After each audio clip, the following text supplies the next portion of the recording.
Hey, Spirit of Hope. Uh, Last week we had something new at the church. After worship, uh, last week we had a whole lot new. The play was going on, and then they had their last show on Sunday. Um, More on that later. Come to church on Sunday, and if it doesn't work, you should come to church, or I'll put it on here next week. Anyway, last we had the play. There's also another thing. A few of our young people got together under the great leadership of one Kit and his brother Mac, and had a game of Dungeons and Dragons. Now, I love that this happened for a couple of reasons. One, I don't know if you were around or a nerd at the time of like the late 70s, but there was this big satanic scare both in like rock music, and D&D was another one of these things because as the rise of Dungeons and Dragons, everyone thought it was the tool of the devil. And so um having it in a church really blows some minds. It's had a little bit of a resurgence thanks to like the early episodes of Stranger Things really brought some of the D&D popularity back. But why have it in a church? Well, one, because one of the reasons why it's growing in popularity is it becomes an easy way to form community. Um, it gets people together to engage in something inherently social that isn't kind of involved in any other aspect of our life. There is no like goal, right? Like there's no winning in D&D. Um, there's just have fun, and it's low cost. It's usually people will share dice. So why have it in a church? Why have a church D&D group? And I don't know if they're going to keep meeting. I hope they do. I got to talk to Kit because he was definitely a good voice in there. My kids really loved it. I think Dungeons and Dragons has a lot of parallels, both with either the Bible or the Christian life. I mean, it's not just like if you open up your Bible, the thing that everybody's scared of is the names. But trust me, open up your D&D book. Uh, the actual character names are usually weird. Like our inventive character names. One of the characters that played, one of the kids picked their own name for their character, and it was "You Are Cooked." What a name!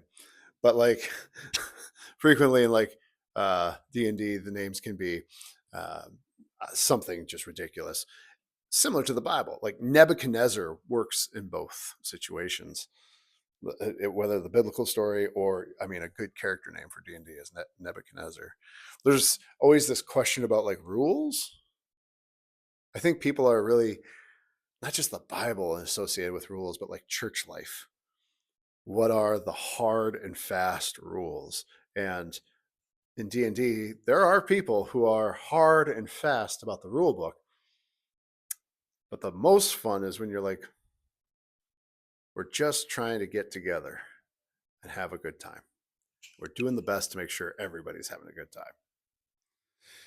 But really, I think the points of connection between a Dungeons and Dragons game and church life, there's like three things. One, D&D and church invites you into a different kind of world. In D&D, you might have goblins and dragons, swords and sorcery. Well, the Christian life invites you into a world where forgiveness is a value, where mercy is more important than getting even. And maybe to me, you know, practicing some imagination in goblins can help me imagine a world where I am more forgiving, where my leaders are led by justice, formed in mercy.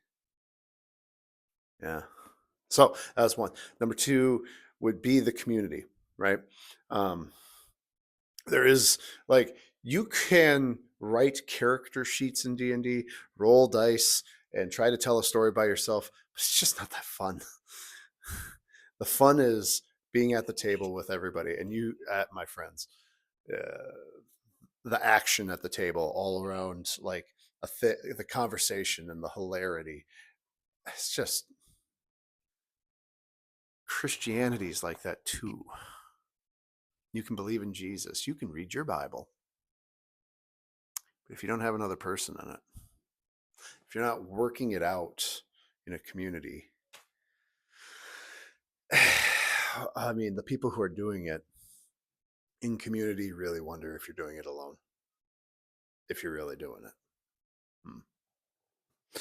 And finally, I think D&D and the church life asks a similar question.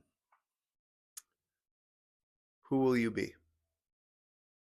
In Dungeons and Dragons, you get a character that you got to write a backstory for.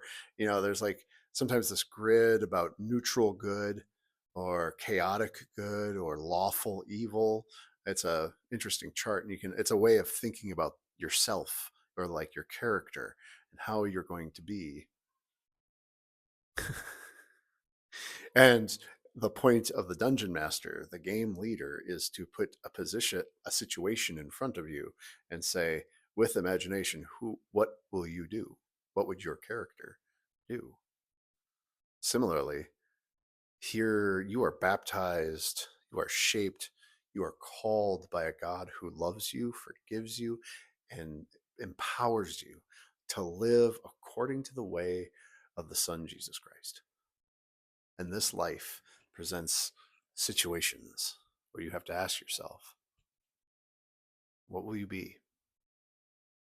And by the grace of God, will it reflect the light of Jesus?